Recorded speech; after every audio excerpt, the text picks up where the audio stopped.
Alexandre de Moraes mexe com o grupo Bilderberg e sofre a primeira derrota. Olá, amigos do canal Vista Pátria, eu sou a Débora. Eu comecei a semana afirmando que Alexandre de Moraes cairia e agora eu fecho a semana tendo mais certeza ainda. Moraes já sofreu a primeira derrota, isso é um fato. Ele deu 24 horas para o X nomear um representante no Brasil. A empresa disse que não ia obedecer e o prazo não foi cumprido. Além dele não cumprir o próprio prazo, também teve o episódio de bloqueio financeiro da Starlink. Com essa atitude, o ministro comprou uma briga com mega bilionários e com alguns membros do clube Bilderberg. E pela primeira vez, Alexandre de Moraes não tem unanimidade no STF. E esse é o principal motivo pelo qual o X ainda está no ar. Eu avisei no início da semana que tinha uma ala no STF que não estava satisfeita com o ministro. Agora podemos ver isso claramente.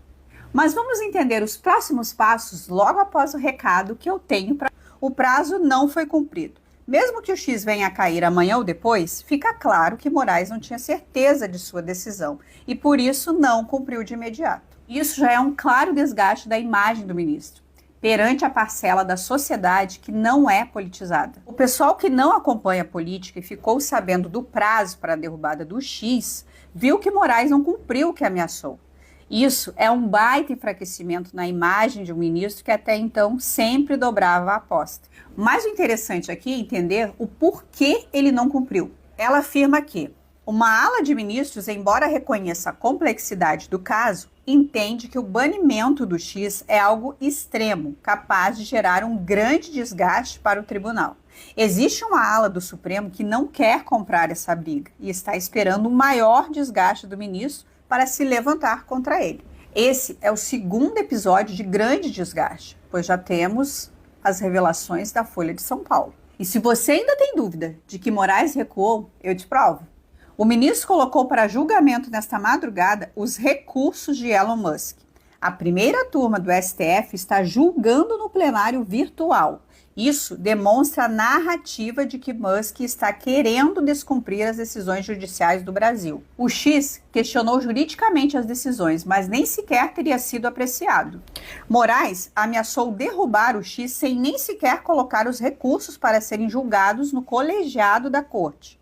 Esse julgamento de última hora mostra como a corte sentiu os efeitos negativos das decisões de Moraes. Eles vão julgar todos os recursos. Depois eles vão levar a questão do bloqueio para o plenário da corte. Moraes não teve respaldo para tomar uma decisão tão drástica sozinho. Antes de ameaçar o X, o Moraes se consultou com 2 ministros apenas. O fato de o STF querer dar uma normalidade ao processo, digo querer porque está longe de ser um processo normal, já é uma vitória de Musk. No meio de toda essa tentativa de demonstração de força, o ministro conseguiu mais desgaste com a sociedade. Quando ele bloqueou as contas bancárias da Starlink, ele impossibilitou a empresa de receber as mensalidades pelo uso da internet. Isso inviabilizaria o serviço no Brasil, afetando um grande número de usuários que vão desde escolas em áreas remotas às Forças Armadas. Elon Musk anunciou que o serviço continuaria funcionando de graça. Ganha pontos com a sociedade, enquanto Moraes só perde. As Forças Armadas, inclusive, notificaram o Ministério da Defesa. Um documento assinado pelo general Márcio Ribeiro aponta que a perda do acesso à Starlink prejudicaria o emprego estratégico de tropas especializadas. Operações em áreas remotas e fronteiriças seriam comprometidas. Ações cívico-sociais em regiões de difícil acesso seriam afetadas. Capacidades operacionais críticas, como comunicação em longas distâncias, seriam perdidas. Agora, a maior briga de Alexandre de Moraes é com os globalistas do clube Bilderberg. Na pressa de vencer Elon Musk, o ministro ignorou um detalhe sobre a Starlink.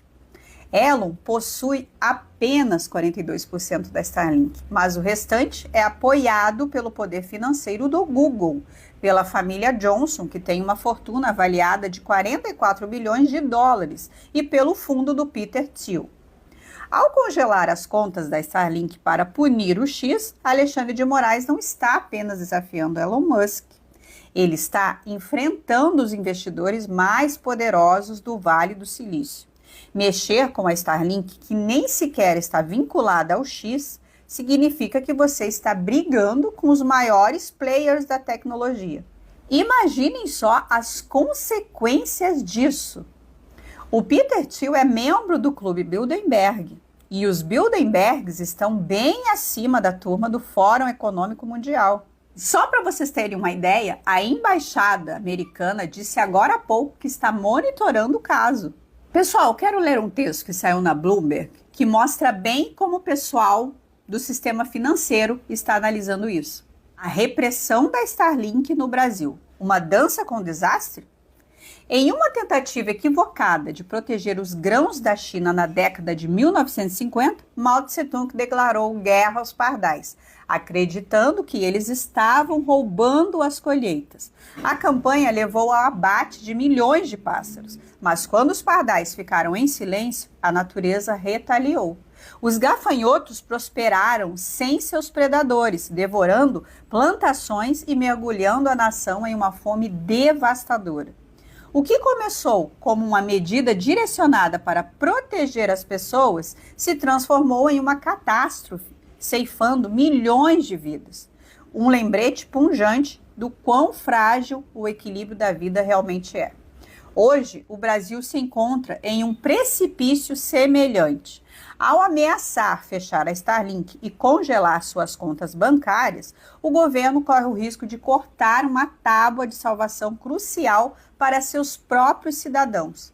Os satélites da Starlink conectam hospitais remotos na Amazônia, fornecem comunicação para comunidades rurais isoladas e oferecem suporte essencial às operações militares do país. Esses satélites não são apenas um luxo, mas uma necessidade, iluminando os cantos mais escuros do Brasil, onde a infraestrutura tradicional não consegue chegar. Assim como a campanha de Mao contra os pardais levou a calamidades inesperadas, a tentativa do Brasil de silenciar a Starlink pode cortar os fios que mantêm sua sociedade unida.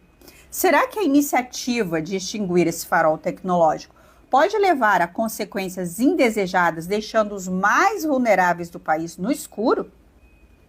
Será que o Brasil dará ouvidos a essas lições ou está tão cego por sua vingança ao Elon Musk que está caminhando para um desastre? Pessoal, isso saiu na Bloomberg. Vejam o tamanho da briga que Alexandre está comprando. Não tem como vencer esses caras sem a ajuda de Deus. E eu duvido que Moraes tenha essa ajuda.